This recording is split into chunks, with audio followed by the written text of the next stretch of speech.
I am Lizzie with Long Distance Gamers. We are a group of friends who play games remotely due to us living in different states. Today I am talking about Unmatched. What do I think about it? And more importantly, how do we play it remotely? Now before we get started, there are two different sides. The side running the game, also known as the running side, they for sure have a copy of the game and they play the game mostly like normal. The remote side may or may not have a copy of the game. We will be going over how the remote side sets up and how the remote side responds to the game. So this is Unmatched, specifically Cobble and Fog, set up for remote play. I have the character I'm playing as well as my deck and my health counters as well as my reference card. And then I have my opponent's reference card and health counter as well as all the pieces for both. Now if you are playing with someone and you do not have a copy of their specific version, you can still play.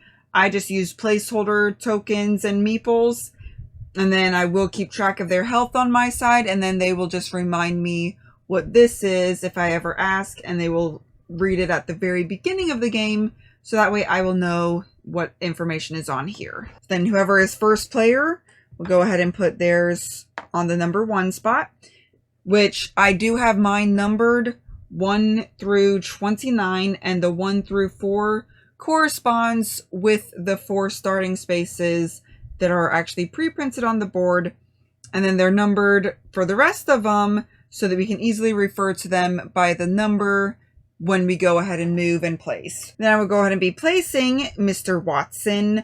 I'll go ahead and place him on number 7. And then Kitty is playing Dracula, which goes on 2. And she will just place the sisters in a nice little defense around her. Draw our 5 cards. Kitty will draw her 5, which I am not keeping track of her cards, as she will be just telling me what she's doing on her side. My first move might be to maneuver, so I can go ahead and move, and I'm going to go ahead and boost. Okay, so I'm boosting my movement by 2. My movement normally is 2, so I can move 4. So I will just say what I am ending on. So I will go ahead and end on number 8 for Watson and 16 for Holmes. Then I'm going to be attacking. So I will go ahead and say I'm attacking. Place my card. Kitty will say if she is defending or not. And then also, since Dr. Watson is ranged, I will say that I am attacking with Sherlock, as I could potentially be attacking one of the sisters with Watson. Kitty says she's defending. We go 3, 2, 1. Reveal our cards. She's defending with a 3. I'm attacking with a 5. So she goes ahead and takes 2 damage. She just needs 1 to kill. So she gets put off to the side. And then I can move up to 3 spaces. So I'm going to go ahead and move myself back so I can protect Sherlock a bit more. Also, during combat, you would also specify what it is that you are doing, whether it be an immediate, a during, or after combat. That way you can all know what's on it, even though you don't have the physical card in front of you.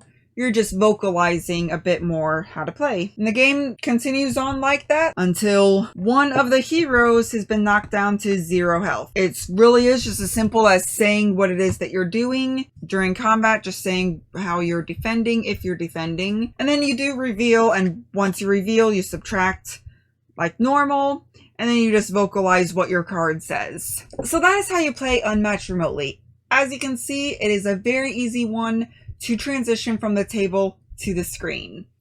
You just need to vocalize what it is that you're doing and just keep track of players' health. Even if I'm not having a copy of theirs, as long as I have a tracker that can track it, I will go ahead and do that, or otherwise I will just ask, hey, how much health do you have? For movement, we do specify the numbers we are ending on, of course.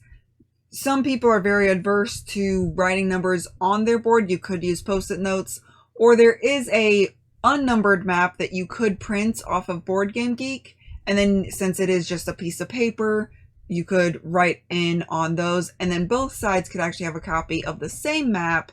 So that way you could even play without there being any sort of video, and you can just do a phone call if that is the technology that you do have on hand and you want to play a game. I do love Unmatched. Every time I play it, it is an incredible experience. You're getting in there, you're throwing some punches.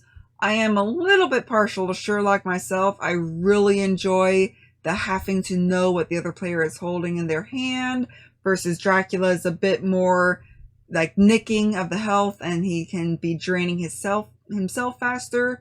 So you really want to use the sisters to protect him, which he can bring back, which is cool. So yeah, so this system of games actually gets a 10 out of 10 for me. I highly recommend it. I love playing it, whether it be in person or remote.